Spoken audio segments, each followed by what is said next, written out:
أعوذ بالله من الشيطان الرجيم بسم الله الرحمن الرحيم ألف لام را ألف لام را. Hanya Allah saja yang tahu maksudnya. Tilka ayatul kitabil mubin. Itulah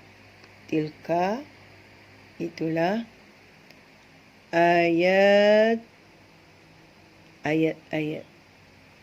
Ayatun satu ayat, ayatun ayat-ayat. Alkitab yakni Al-Quran, Al-Mubin yang jelas. Tilka ayatul kitabil mubin. Itulah ayat-ayat Allah yakni kitab yang jelas. Maksudnya Al-Quran lah yang boleh menjelaskan, yang boleh menampakkan mana yang hak, mana yang batil.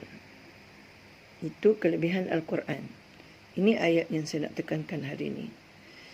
Inna anzalnahu Qur'anan Arabiyyan la'allakum ta'qilun.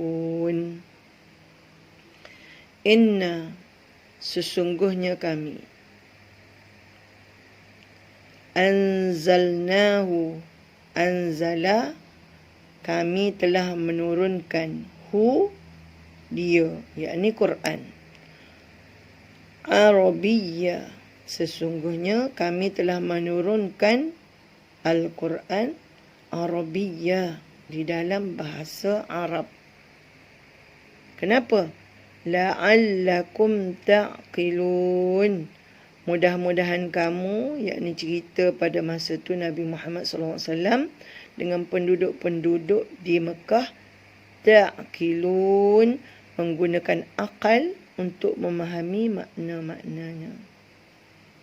Jadi ayat ini memberikan penekanan tentang kenapa Allah memilih Al-Quran itu di dalam bahasa Arab, supaya manusia itu menggunakan akal. Dan Allah juga menceritakan hanya Al-Quranlah sahaja yang boleh menjelaskan perjalanan, menjadikan panduan hidup manusia di atas dunia. Bismillahirrahmanirrahim. Alhamdulillah, wassalatu wassalamu ala Rasulillah. Hari ini di dalam permulaan surah Yusuf, Allah membuat penegasan tentang Al-Quran, yang mana Al-Quran itu, sebagaimana yang kita semua tahu, ia adalah merupakan pusaka yang ditinggalkan oleh Rasulullah sallallahu alaihi wasallam kepada umat manusia. Rasulullah tinggalkan kepada kita benda yang sangat berharga yang diberikan oleh Allah Subhanahu wa taala melalui malaikat Jibril, kemudian diberikan kepada Rasulullah SAW. Lalu Rasulullah telah menyampaikan ayat-ayat Al-Quran itu kepada umatnya pada zaman itu. Dan Allah kata Al-Quran ini adalah pedoman hidup kita. Yang menjadi kemusykilannya di sini, Al-Quran itu telah dipilih oleh Allah Subhanahu wa taala untuk dipertuturkan dalam bahasa Rasulullah, iaitu bahasa Arab. Kalau kita balik kepada hari ini, manusia sangat terkesima dengan teknologi moden, yang mana teknologi moden itu adalah dalam bahasa Inggeris. Manusia sanggup mempelajari bahasa Inggeris sanggup mendalami bahasa Inggeris, sanggup menghayati bahasa Inggeris dan mempertuturkannya bersama dengan anak-anaknya kerana ingin menguasai dunia moden. Berbagai kelas tuition, berbagai aktiviti dilaksanakan untuk mereka dan keluarga memartabatkan bahasa Inggeris. Matlamatnya dunia. Tapi kalau pusaka yang Rasulullah tinggal sengaja dibuat oleh Allah dalam bahasa Arab,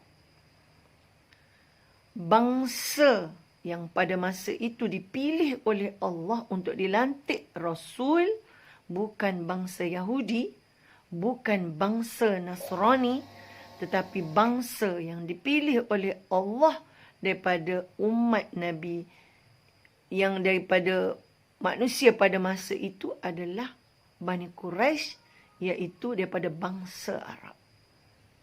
Lalu dalam dunia akhir zaman ini, berbagai bangsa telah bangun, dan bangsa yang gah di akhir zaman ini ialah bangsa Nasrani, bangsa Yahudi. Lalu di mana bangsa Arab? Siapa yang akan memartabatkan bangsa Arab? Maka di situlah Allah Ta'ala nak jadikan Al-Quran. Kalau dulu Rasulullah didatangkan daripada bangsa Arab dan Al-Quran pedoman hidup di dalam bahasa Arab, maka sehingga hari ini pun walaupun tak ada Rasulullah, bahasa Arab wajib dimartabatkan. Kenapa? Kerana dia adalah merupakan pedoman hidup. Kerana dialah yang boleh membezakan antara hak dan batil. Walaupun ia diterjemahkan, ternyata dia bukan semudah yang kita jangka. Terjemahan harfian, kalimah bil kalimah, ataupun terjemahan dalam cara huraian sebagaimanapun, tak sama kalau kita baca sendiri dalam bahasa Arab. Lalu Allah kata, sesungguhnya kami telah menurunkan Al-Quran itu di dalam bahasa Arab. Mudah-mudahan kamu menggunakan akal kamu untuk memahami. Banyak kelebihan dan banyak sangat barakah kalau kita menghayati bahasa ini. Dalam dunia akhir zaman ini, manusia sedang berjalan meninggalkan Al-Quran dan cuba meluputkan bahasa Al-Quran dan menjadikan ia sebagai bahasa yang lekeh, bahasa yang tidak up to date, bahasa yang slow, bahasa yang tak grand dan tak rasa kehebatan bahasa Arab. ماذا أريد أن أقول لكم جميعا وأقول إلى نفسي وأبنائي وذرياتي إن هذه اللغة هي لغة الله، إن هذه اللغة هي لغة رسول الله، إن هذه اللغة هي لغة القرآن ودستورنا، وهذه اللغة لغة في القبر، لغة الملائكة، لغة في المحشر، لغة في الجنة. وما أغلى هذه اللغة. Sangat indah bahasa ini. Bahasa orang yang sangat kita sayang daripada manusia, iaitu Rasulullah. Bahasa penghulu kita. Dan ia juga adalah bahasa pencipta kita. Dan dia adalah bahasa yang akan digunakan di dalam kubur, di yaumul hisab. Bahasa yang akan digunakan di dalam syurga.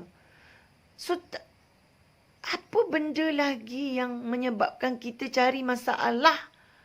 Tak boleh lagi kah kita fikir dengan akal kita bahawa kita wajib mempelajari bahasa ini. Dan kepada orang-orang yang diberi kelebihan memahami bahasa Allah, bangunlah. Bangunlah. sebelum Allah tarik ayat-ayat Al-Quran daripada kitab itu satu persatu.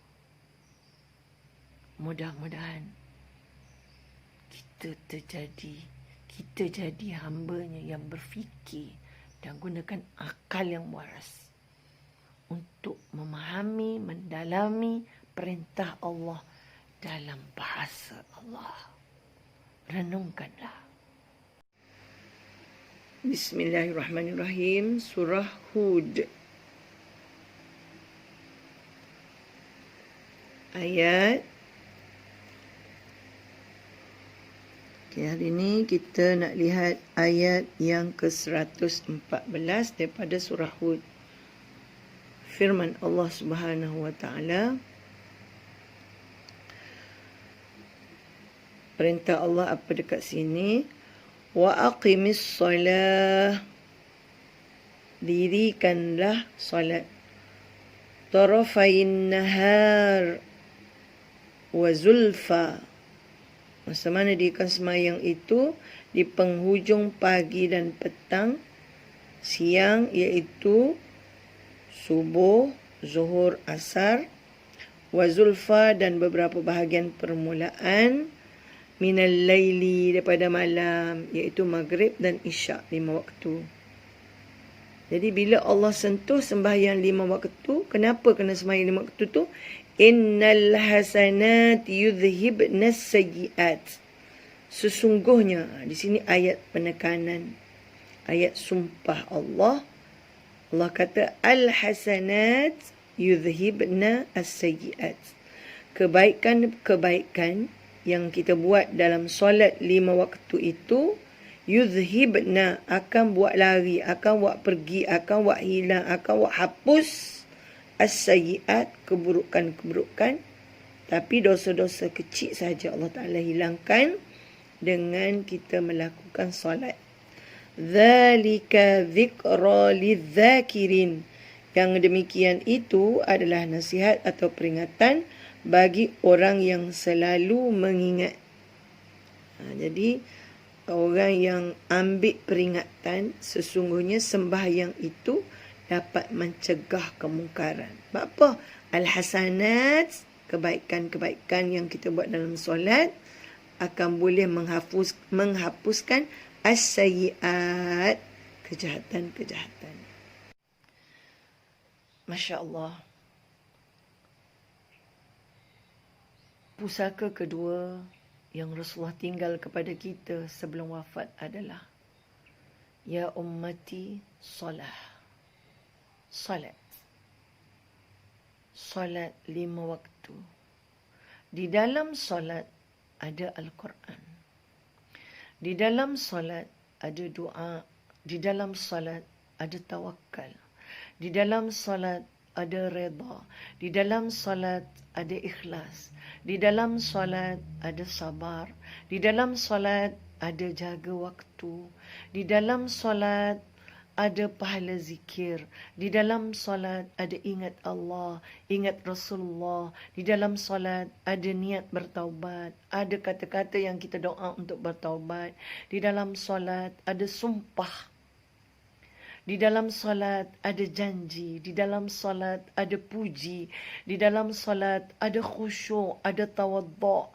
Semua sifat-sifat terpuji ada pada solat. Di dalam solat ada muhasabah. Di dalam solat ada semua bentuk indah seorang insan. Satu zon selesa yang kita jauhkan diri kita daripada dunia yang kita ada hanya telekung dan sejadah. Dengan Al-Quran yang ada di dada kita, dengan hati kita yang penuh suci menghadap Allah, maka kita menuju perjalanan kepada Sidratul Muntaha Allah. Dengan bacaan Al-Fatihah yang akan membuka 7 petala langit dan bumi, kita menghadap Sang Pencipta. Pada masa itu, satu kedudukan penghambaan yang sangat tinggi dengan perbuatan kita meletakkan kepala kita ke sejadah. Dalam bentuk rukuk, angkat tangan, perjanjian kiri kanan, sujud ke lantai adalah merupakan pengabdian kita dalam bentuk perbuatan. Dan kita juga mengabdikan diri kita kepada Allah dalam bentuk kata-kata. Rabbighfirli warhamni, dan kita puji Allah subhana rabbiyal azim, subhana rabbiyal a'la dengan kata-kata. Selain daripada itu, Allah nak kita bawa dalam solat kita satu perasaan khusyuk. Satu perasaan tidak ada yang lebih tinggi dalam hati kita ini dan rasa penghinaan bahawa akulah manusia yang paling hina di atas dunia ini. Tapi dalam diri juga kena ada satu perasaan harap. Biar Allah terima ibadat kita. Jadi, gabungan di antara Al-Quran, solat dan doa inilah yang membawa kita berada dalam satu zon yang amat tinggi. Pengertian khusyuk dan tawaduk. Itu yang dikatakan al-hasanat yudhibna as-sayyi'at. Bukan senang nak tepat masa. Bukan senang. Dan diperintahkan lagi kepada kita silaturahim, pergi ke masjid tepat waktu, buang segala dunia yang sedang kita hadap, menghadap Allah, satu-satunya pencipta, dan bersama-sama dengan tim yang dipimpin oleh seorang ketua yang dipercayai, yang alim, yang berakal, yang pandai baca Quran, yang suaranya sedap, yang tahu hukum hakam. Lalu kita rukuk dan tunduk dan sujud sama-sama bersama dengan tim. Takutlah kita solat seorang-seorang tu, kita diperdaya oleh syaitan. Lalu dia nak kita bawa diri kita, anak-anak kita berada dalam satu tim. Tim. Majmu'ah. Lalu kita sama-sama ingat mengingati. Apa pun masalah yang kita hadapi, bawa dalam doa kita, bawa dalam rukuk kita, bawa dalam sujud kita dan aminkan. Tim malaikat, tim jin Islam masuk dalam tim tersebut. Itulah hebatnya solat. Tapi tak mampu nak buang dosa-dosa besar. Kita kena minta maaf dengan manusia atas dosa-dosa kita. Dosa kita dengan suami, dosa kita dengan emak, dosa kita dengan ayah. Itu tak settle. Itu kena selesaikan balik selepas solat. Sebab dalam hidup kita ada hablum minallah wa hablum minan nas.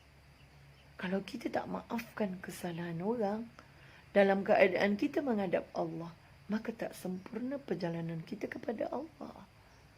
Setelah selesai 5 kali sehari, kita tambah lagi dengan solat-solat sunat untuk menampung kekurangan kita.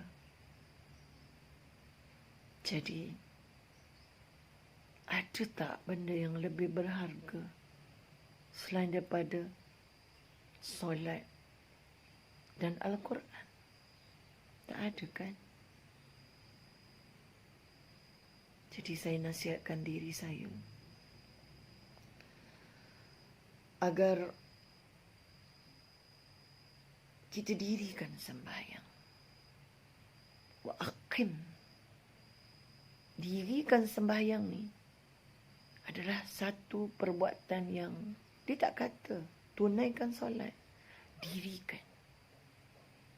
Faham betul-betul. Mudah-mudahan Allah jadikan kita berakal. Solat 10 tahun, solat 20 tahun, solat 30 tahun, solat 40 tahun, solat 50 tahun. Takkan tak nak menghayati lagi bahasa Allah.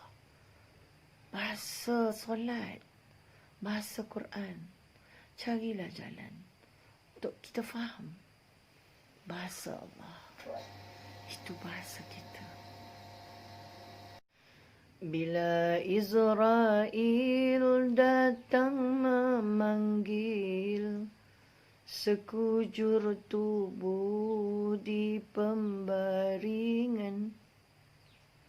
Bila Israel datang memanggil, sekujur tubuh di pembaringan. Dan lagu tu amat menyayat hati.